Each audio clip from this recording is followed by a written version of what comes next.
Hello there, this is Charles, and this is Chapter 11 of Learning to Fly. Chapter 10, there was a bomb threat which turned out to be a distraction to get Walter out of the way for something else. What was the something else? We're going to find out shortly in Chapter 11, coming up. Chapter 11. Over an hour went by, and Franklin and Kendra had no shortage of conversation topics, finally drifting away from Walter. Well, I tried to play sports in school 1 year of basketball. I wasn't that good, she said. Only basketball I ever played was on the playgrounds. Never played on any team. Wish I could have tried it. Are you any good? Well, like I said, I never played on a team, but I got an okay jump shot. But I'm the only black kid that can't dunk.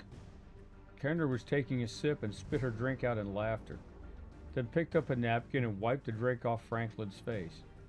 Oh, I'm so sorry, she said between giggles. I didn't mean to do that. It's okay, Franklin said. I didn't think that was that funny. I needed a laugh. It's been a long day. You think I could see that killer jump shot? Well, it's dark out now. No, silly. Maybe tomorrow. I'm off work tomorrow. I got my test in the morning. Not sure how long it takes. Test? GED. Walter insisted. He's a smart guy. You think you're ready? Oh, yeah, I've been studying all week. What time is the test? 9 o'clock. Then that's it. I'll drop you there, and when it's over, we hoop it up. Seriously? Sure, why not? It'll be fun. Where? There's a court not far from Walter's. Right across the street at the gym. My parents got me a membership, and I have guest access. The LA Fitness over there? Yeah. Wow, I've never been in a fancy place like that. It's great. Got a full court in there, all the machines you'd ever hope for, pool, hot tub. Okay, I'm sold. Great. It's a date then. Sure. Franklin, it's a good thing black folk don't blush. We can, just it doesn't show the same. It's as close to showing as I've ever seen. When's the last time you had a date? Well, I thought so. When's Walter coming back? Not sure. He got a call from a cop and split. Depends on what the emergency is. Can you get a hold of him? I can text him. Don't want to call in case he's somewhere he can't answer. Tell him you got a ride home. You sure? Yes, I'm sure. People are watching us here. How far away do you guys live? Not far, down by UC. Good, let's go.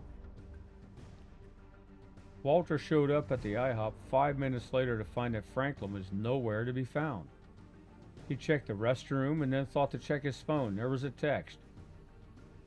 Hey Gramps, got a ride home. Later. F.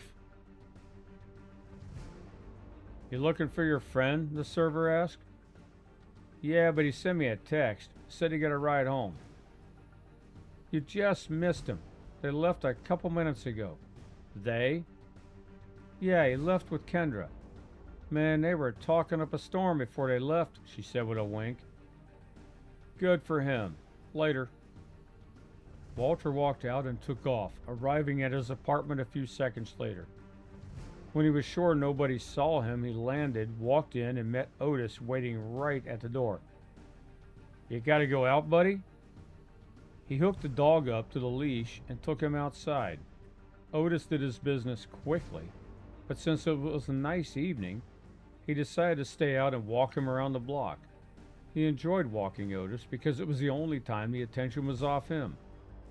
People gravitated to the dog, mainly because few people had seen a dog that large before, and Otis was more than agreeable to the attention. Hi, Walter, came a voice from across the street. A group of college girls came across at a run, making a beeline for the dog. We didn't know you had a dog. What's his name? His name's Otis. Can we pet him? Oh, sure, he would like that very much. How much does he weigh? 255 pounds last time I weighed him. That scene was repeated more times as they walked around the block. By the time they got back to the house, Walter kept walking because there were people out and he didn't want them to see where he lived. By the time the coast was clear, a car slowed down next to him on the street. Franklin rolled down the passenger window and called out, "We're just heading up to the park. Be back in a bit." "Okay, kid, but not too late. You know you have your test in the morning." "Yeah, we know," Kendra said. "I won't keep him out too late." Kendra drove to the park and shut off the car. They sat there with the windows down for a moment, a refreshing breeze blowing through the car. "So this is where it started?" Kendra asked. "Kinda. I mean, he punched the thief a few blocks back. Dude landed all the way up in the Shell parking lot. This is where he stopped a couple dudes trying to rape a girl. You want to get out? I'll show you where." They got out of the car and walked through the park. "The girl was over there. Right here is where one of them shot Walter. A lot of good it did him. Then he took off running. Walter tackled them both and knocked him out. Left them for the police." "Did the girl live around here?" "Not sure. Looked our age. Maybe a little older. Probably in college." "Looks like most of the people around here are college students. How did Walter end up here?" It's a sad story. He told me the other day. Wife had cancer years ago. Spent all their money on treatment. Sold the house and everything. They moved here to save money and then she died. He never moved away." "How long ago was that?" 10 years ago. She died the same day my mom died." They walked a little farther and sat down on a park bench. Franklin was immediately aware of how close Kendra was sitting to him, and he wasn't sure how he felt about that. Nervous? Excited? Maybe both? "You didn't tell me how your mom died." "Overdose." Kendra didn't know how to react to that, so she sat silently for a moment. I don't know what to say." "It's okay. Well, maybe it's not always okay. I mean, yeah, she had a problem. She was a good mom before all the junk. With Dad in prison after she died. Oh, man." Kendra saw the tear run down his cheek and pulled out a tissue to wipe it away. "That's the second time you did that for me. I gotta stop that." "It's okay. I can understand. You've been through a lot. What would your dad say, you hanging out with a kid like me?" "I don't care. None of that's your fault. But what I did after, running off from a foster home, living on the streets, is that who you are now?" "Huh?" "Is that who you are now? Or have you moved on?" "Well, I see what you mean. I'm not sure I'm the same dude. Sometimes, nah, I'm different. Walter gave you a way out. But what if who you are now is who you always were?" "I don't think so." Kendra reached over and took his hand in hers, sending a wave of electricity up his arm.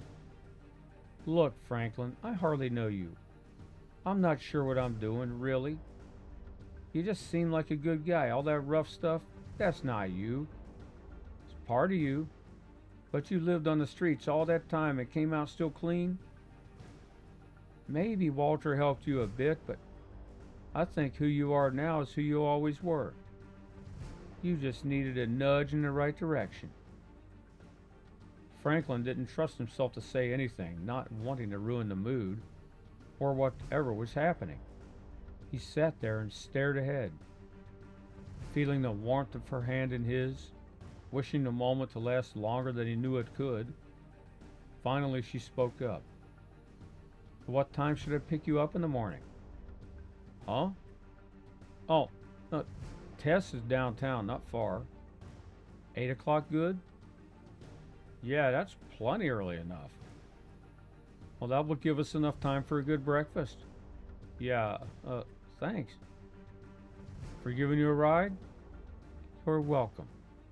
Not just the ride, everything. Well, it's getting rather late, and I don't need my dad asking too many questions. Can I drop you home now? Sure. They walked to the car, still holding hands, until Franklin reluctantly and quite slowly disengaged his hand and got in the passenger seat. It's this building right here, door on the right, he said a moment later when they pulled in front of Walter's house. How does he keep people from knowing where he lives?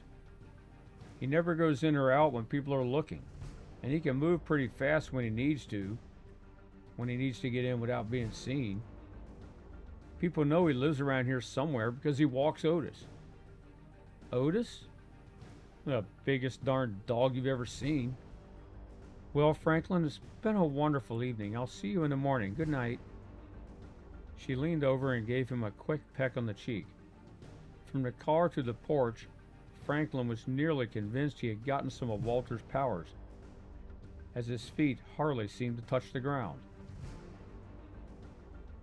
Leslie Gordon rolled over and poked her husband in the ribs. You gonna answer that, Stan? Huh? Oh, my phone? Who the hell? Colonel Stan Gordon, United States Air Force, looked at the caller ID and reluctantly answered the call. Yeah, Larry, what you got? Must be pretty big to wake me up at this hour. Sorry about that, Larry Wilkins said. Might be big, not sure. Oh, you're not sure? Give me a sec, will you? Let me go to the other room so Leslie can get her beauty sleep. You know, she doesn't need that. I'll tell her you said that.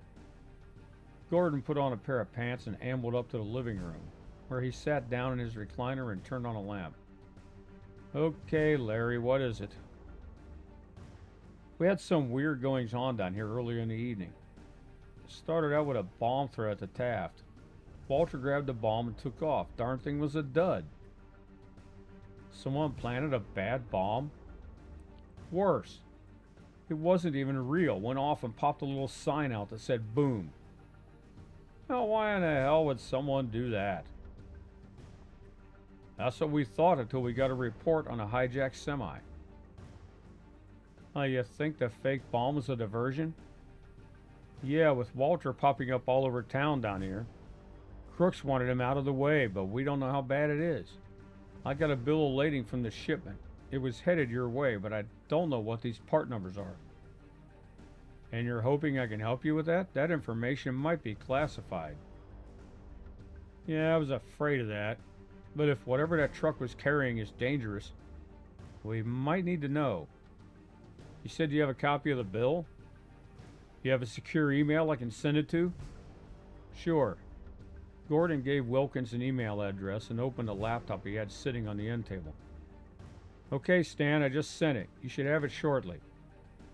Yeah, got it, Gordon said a moment later. Please tell me you know what's in that shipment. Gordon perused the attached file and read it again. Freak. What? You know what the shipment was?